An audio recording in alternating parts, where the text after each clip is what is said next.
A couple of weeks ago, I asked all of you, my students, what goals do you have for your yoga in 2021? 53% of you answered to start or maintain a daily yoga practice. This is over becoming more flexible or stronger with your yoga practice.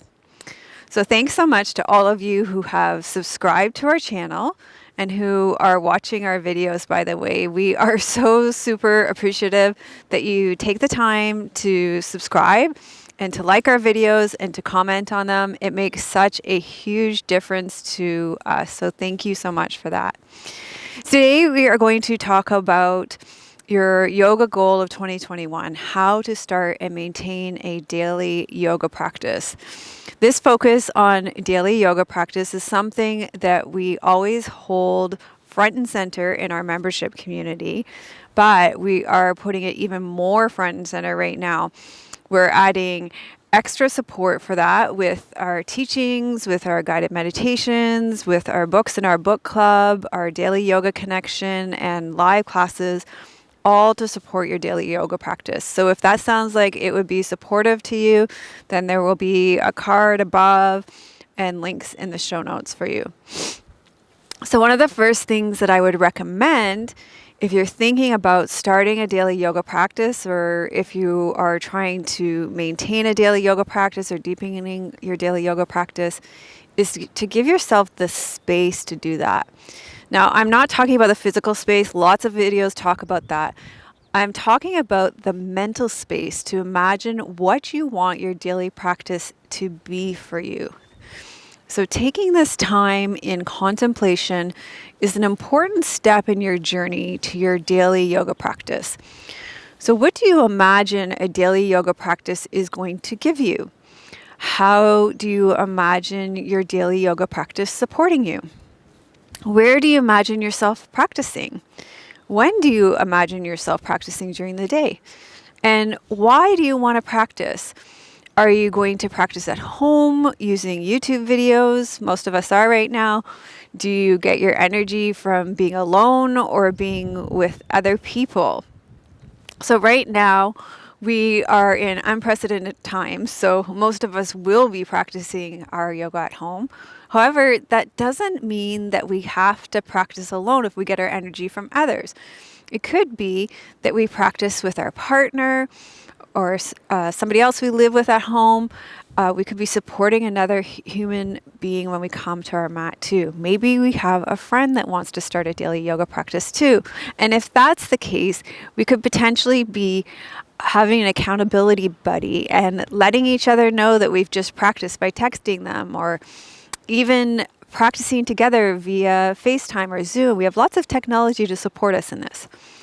So once you've taken the time to imagine your practice and practice that's going to be nourishing and supportive for you, then consider what it is that you want to receive from your yoga practice. In yoga, we call this intention. So now, before I give you some other super interesting statistics, I want to thank you so much for taking the time to press that like button, for subscribing, and put I have an intention for my daily yoga practice in the comments. I have an intention for my daily yoga practice in the comments. So, okay, here we go for some more stats. When I asked my yoga students on my main channel, where I release full-length yoga videos every Friday at 9 a.m. Pacific, why do you practice yoga? 45% of them said they practice yoga to support their mental health, while 27% of them said they practice to increase their flexibility.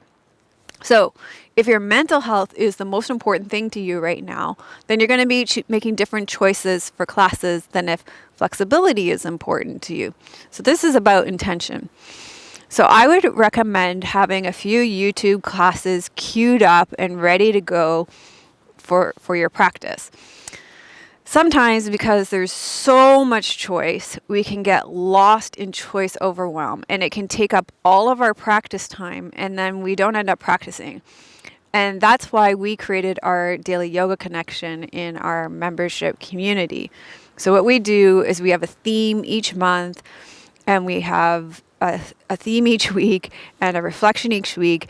And there are classes that have been chosen for you each day. And this is a great way to release that choice overwhelm and practice and receive support from a community and yoga friends and myself each and every day for your yoga practice. Now, here's a super practical way to let go of perfectionism.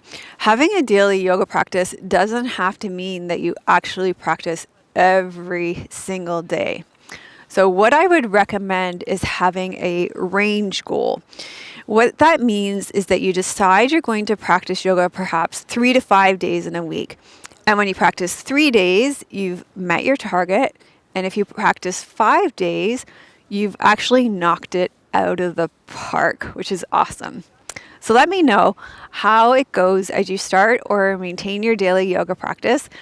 And if we can support you with that in our membership community, then we would love to do that. We'd love to welcome you in as well.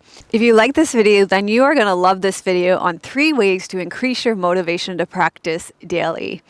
In it, I share practical, easy to implement tips on how to increase your motivation for a daily yoga practice. I will have it linked on the screen and also down below.